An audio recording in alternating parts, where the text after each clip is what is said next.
Good morning. So today we're going to continue with day 2 of factoring trinomials. So I have a quick do now for you to do, and then I want you to think about the brainstorm example. What is different about the example, and explain what you see that's different. All right, do that and then come back. All right, so if you take a look at the do now, we have to factor this expression, y equals x squared plus 12x plus 32. And we know we always need to add to that b value, or the number that's in front of the x, which is positive 12 there, so we need to add to a positive 12, and we need to multiply to that c value, which is a positive 32. So then we guessed and checked, and we found that our factors that multiplied to 32 and added to 12 were 4 times 8 gave me a 32, and then 4 plus 8 gave me 12. So 4 and 8 were my factors. Now remember, when we factor, we always rewrite y equals, and then we're left with the two sets of parentheses. We have the x squared, which is split up into x and x, and then we put both of our factors, so the positive 4 and the positive 8. If you wanted to write it in the reverse, you could have wrote y equals x plus 8 times x plus 4. Same thing. So then what's different about the next example? So if we look here we have y equals x squared minus 7x plus 10. So we need to multiply to get 10. So we're going to multiply to get that positive 10. But this time we're going to add to get, there's a negative in front of that 7, a negative 7.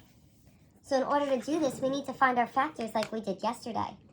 So what numbers multiply to give me 10? Well, let's guess and check over here. So what if I try 2 times 5? That would give me 10. But what about 2 plus 5 gives me a 7? But those do not work because I need a negative 7. So let's try. If that's a positive 7, what can I do to both those numbers to make it a negative 7? Well, let's negate them. If I have negative 2 times a negative 5, that would give me a positive 10.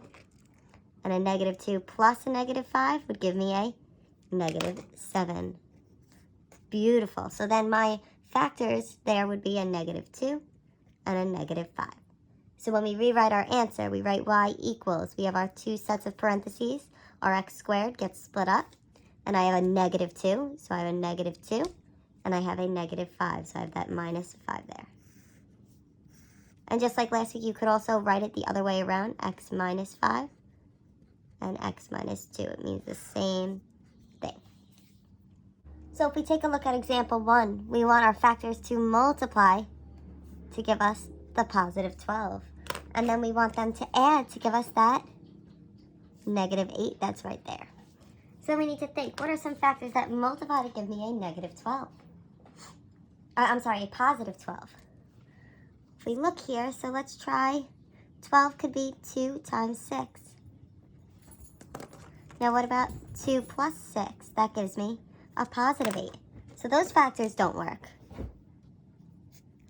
But it gives us a positive 8. So what would we do to get that negative 8?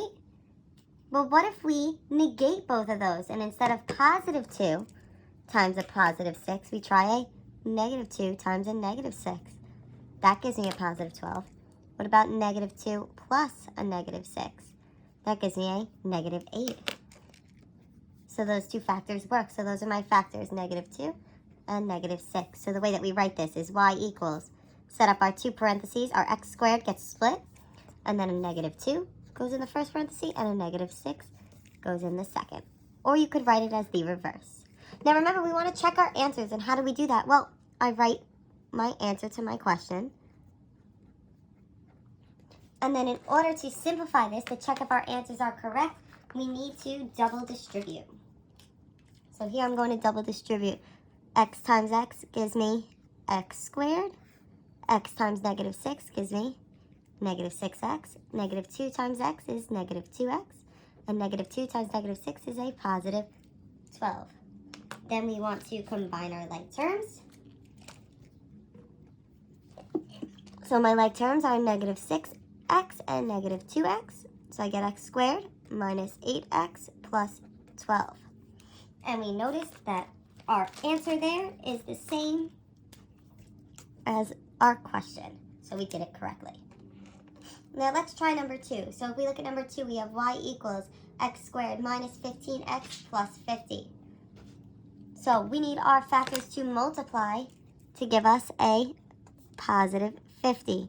and add to give us a negative 15. If they're multiplying to get a positive and adding to get a negative, we know we must have a negative times a negative. So let's try. What factors multiply to 50 and add to negative 15? Well, let's think. Negative 25 times a negative 2 gives me 50. A negative 25 plus a negative 2 gives me a negative 27. So those don't work. Let's try negative 5 times a negative 10 gives me 50. Negative 5 plus a negative 10 would give me a negative 15. So those work. So my factors are a negative 5 and a negative 10. So let's write our answer in that factored form. Y equals, we set up two sets of parentheses. We split our x up. And then I have a negative 5 and a negative 10. Then we want to check our answer. And in order to check our answer, we write our answer to our question. Y equals x minus 5 and x minus 10. Then we need to distribute. Y equals x times x gives me x squared. X times negative 10 gives me negative 10x. Negative 5 times x is negative 5x. And negative 5 times negative 10 is a positive 50. We're going to combine our like terms, which are negative 15x and negative 5x. So I get y equals x squared minus 15x plus 50. And we notice that this answer here is the same as our original question. So we did that correct. So now I'd like you to take a second to try examples 3 through 6 and then check them and come back to check all of your answers. All right, so taking a look at example 3, we needed to find our factors that multiplied to give us 12 and added to give us negative 7. And we found our factors were negative 3 and negative 4. We wrote it in our factored form and checked our answer out, and we got it correct. Number 4, we needed to multiply to 77 and add to negative 18.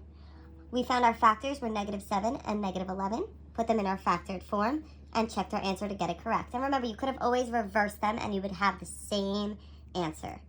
For 5, we need to multiply to 9 and add to negative 10. And when we did that, we ended up with our factors of negative 9 and negative 1, wrote them in our factored form, and checked our answer out to be correct. And for number 6, we need our factors to multiply to 72 and add to negative 17. After a couple tries, we found our factors were negative 9 and negative 8. We put them in our factored form. We checked our answer out to be correct. So now I want you to try examples 7, 8, 9, and 10 and come back to check your answers. All right, so if you take a look at example 7, we needed our factors to multiply to 5 and add to negative 6. And when we factored it, we got x minus 5 and x minus 1. We checked our answer to see that that was correct. Number 8, we needed to multiply to get to 42 and add to get to negative 13. We found our factors to be negative 7 and negative 6. And then we put them in that factored form, x minus 7, x minus 6. We checked our answer, and we saw that our answer matched our original question, so we got the correct answer. Number 9, we needed to multiply to 32 and add to negative 12. And negative 4 and negative 8 are our factors that do that. So we rewrote it in our factored form and checked our answer and saw that that was correct. And number 10, we needed to multiply to 8 and add to negative 6. And we found our factors were negative 2 and negative 4. We put it in our factored form and checked our answers and saw that we got that correct. We also could have written them all in the reverse, and it would have been the same thing. If you have any questions, please comment on this video.